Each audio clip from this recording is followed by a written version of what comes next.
Het is een opmerkelijke ontjouwing. Het traditionele ouderwetse waardbientje verwerken in moderne kant-en-kleer miel. Kok Jeroen Drent stiert dag aan dag in zijn keuken in Grauw om alle weken 500 sokken mielen voor particulieren en supermarkten kleer te maken. Alle maar je rappels en groenten uit de buurt. Van vroeger uit wie het wie net heel chic om dat te eten. Maar tegenwoordig, omdat het zit boordevol met B12. Hè. Dat is de vitamine met name voor vegetariërs. En de groentes zijn op dit moment erg populair. Dus eet die pulvruchten een keer dus mij. 15 Friese supermarkten verkeer de kant-en-kleer mielen. En de vraag is groot genoeg om de productie te verhegen. Het idee wie 400 porties in de week, maaltijd in de week van mensen die, vooral mensen die thuis wonen, die dit niet hetzelfde hebben in maaitje kennen, bijvoorbeeld vooral in Ljout.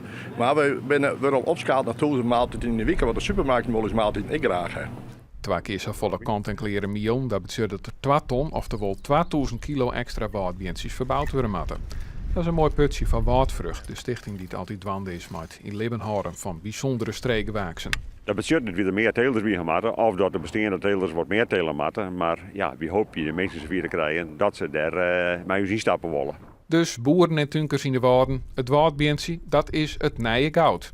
Allereerst. Op hemzelf is het wonderskerig. Ze zijn aardig duurder dan de bruine bientjes. Die wil je kennen uit de winkel en uit de potten en de flessen en de blikken. Ik denk dat er mooi te worden wijzen kan. Wil je Griek worden? De handleiding staat op waardpiek.com.